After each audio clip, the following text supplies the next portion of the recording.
Who are you, really? Not the name, not the title, not the role you play in front of others, not the version of you shaped by fear, pressure, or expectation. Who are you beneath all of it? This is the question philosophers have asked for thousands of years, and the Stoics, they had an answer, not in abstract ideas, but in grounded action, not in mysticism, but in clarity. To find your true self is not to become someone new, it's to remember who you've always been. Not the image, not the performance, but the core. And to uncover it, you must first confront the thing that hides it. Your ego. Chapter 1. The false self. A life in disguise. We are born without masks, but as we grow, we start putting them on. The mask of approval, the mask of status, the mask of being liked, accepted, praised, and slowly, almost without noticing, we forget who we were before the world told us who to be. We trade authenticity for acceptance. We shape ourselves based on what others expect, and we call that identity. But the Stoics knew better. Epictetus said, "Know first who you are, and then adorn yourself accordingly." Not the other way around. You don't start with the adornment. You start with essence. But ego flips this. Ego makes you chase titles, image, and validation. Ego whispers, "Become more." The true self says, "Remember what matters." And until you silence the noise, you won't hear that quieter voice within. Chapter 2. The Stoic Mirror. Know thyself. To find your true self, you must be willing to look, really look, at who you are. This requires courage, not outward strength, but inner honesty. Marcus Aurelius, the emperor of Rome, wrote to himself every single day, not for an audience, not for praise, but to examine his own mind. He wrote, "The soul becomes dyed with the color of its thoughts." So what color is your soul right now? What thoughts do you nourish? Are you guided by principle or by impulse? The Stoic mirror is reflection, not judgment. You observe without ego. You notice where you stray from who you want to be, and you return, gently but firmly, to the path. Self-awareness is not a one-time discovery. It is a daily discipline. Chapter 3. Peel back the ego. What is ego? It's the voice that says, "I must be seen. I must be better. I must be more." It's not always loud, but it is persistent. It thrives on comparison, on appearance, on control. But your true self, it doesn't shout. It doesn't need a spotlight. It is steady, humble, purposeful. Ego builds walls. The true self opens windows. To peel back the ego, you must question your motives. Am I doing this to serve or to be seen? Am I speaking to speak truth or to gain praise? Am I acting from values or from vanity? Every time you choose humility over ego, you take one step closer to the real you. And the more you do it, the quieter ego becomes. Chapter 4. The role of stillness. The world is loud, but your true self speaks in silence. Stillness is where you meet yourself. Marcus Aurelius wrote, "Nowhere you can go is more peaceful, more free of interruptions, than your own soul." But most people never go there. They fill every moment with noise, distraction, stimulation. Why? Because stillness reveals what you've been running from. Stillness strips away the illusion. Stillness shows you. You. To find your true self, you must create space. Sit quietly, reflect honestly, listen deeply. Beneath the distractions, there is something solid, something simple, something unchanging. That is you. Chapter 5. Letting go of the stories. We all carry stories. I'm not enough. I must achieve to be loved. I have to be strong all the time. I'm defined by what happened to me. But these are not facts. They are filters. They are not your truth. They are your conditioning. Seneca said, "We suffer more often in imagination than in reality." Your true self is not the story. It's the observer of the story. And when you begin to let go of the narratives, you begin to experience life directly, without distortion. You stop reacting, you start responding, you stop defending, you start understanding, you stop chasing, you start aligning. Let go of the story, and the self beneath it begins to emerge. Chapter 6. Virtue is who you are. The Stoics didn't define identity by looks, wealth, talent, or fame.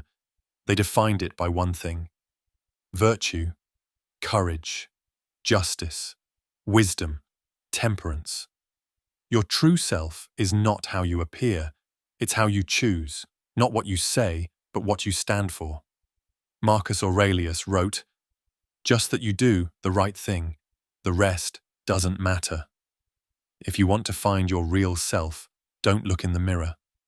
Look at your choices. Do you act with integrity when no one's watching?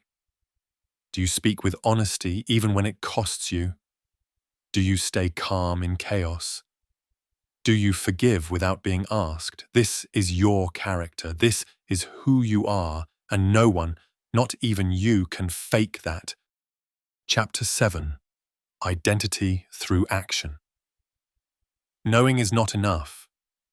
Thinking is not enough. Talking is not enough. Your identity is revealed through action. Repeated, consistent, purposeful action. Epictetus said, "Don't explain your philosophy, embody it."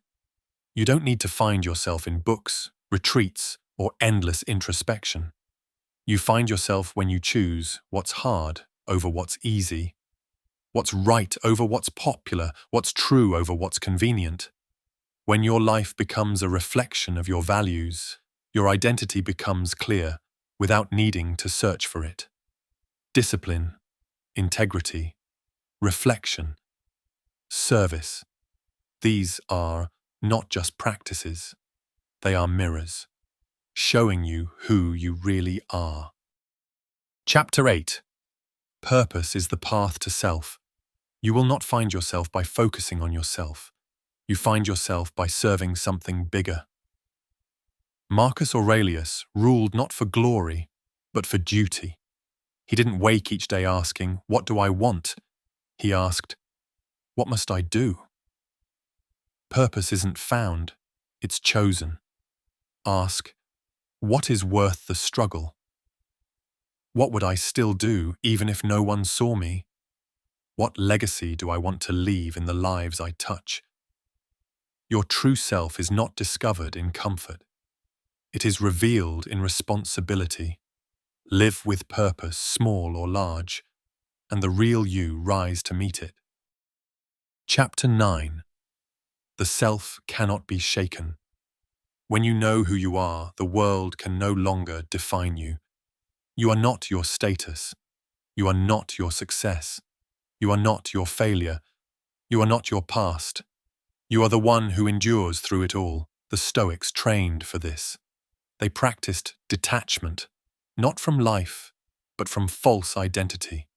They remembered, everything external is temporary, but the self you build through virtue is eternal.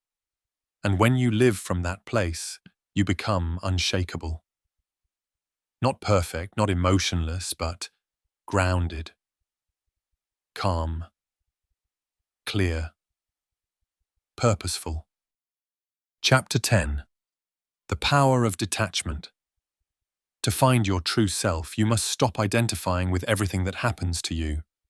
You are not your job. You are not your bank account. You are not your reputation. You are not your success nor your failure. These are events. They are not identity. Epictetus reminded us, it's not things that disturb us, but our judgments about them. Detachment does not mean you don't care. It means you don't cling. When you no longer define yourself by things outside your control, you become free. Free to be still in chaos. Free to remain rooted when everything else moves. Your true self is not shaken by the world, because it does not depend on the world. Chapter 11. Identity is a daily practice. Finding your true self is not a one-time realization. It is a way of living. Every day you are shaping who you are through your habits, choices, and thoughts.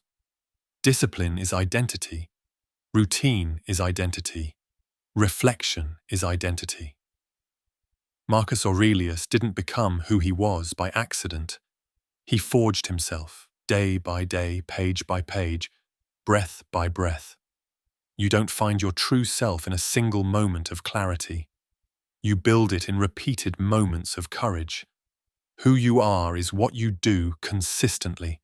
Make your days a reflection of your values, and your identity will follow.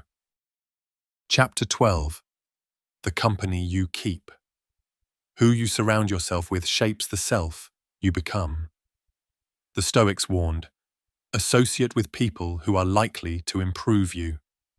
Seneca. Are your relationships deepening your clarity or feeding your ego? Are you challenged to grow or praised for staying the same? Your true self thrives in truth. It shrinks in flattery. It expands in honest company. It fades in shallow circles. Be around those who call out the best in you, who reflect your principles, who hold you accountable to your potential, not your comfort. Your environment is not neutral. Choose it with intention. Chapter 13. Pain reveals the truth.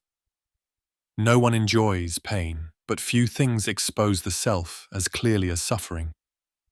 When things are easy, it's tempting to play a role. But in hardship, the mask slips. What do you turn to when life falls apart?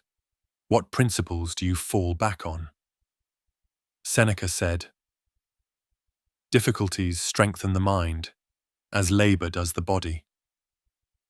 Pain doesn't define you, but it does reveal you. And if you meet suffering with wisdom, you don't lose yourself. You uncover yourself. Let hardship be a teacher. Let it strip away what doesn't matter and leave behind only what does. Chapter 14. The role of acceptance. You cannot become your true self while resisting reality. Acceptance is not giving up. It is seeing clearly. To know yourself is to know the world as it is, not as you wish it to be.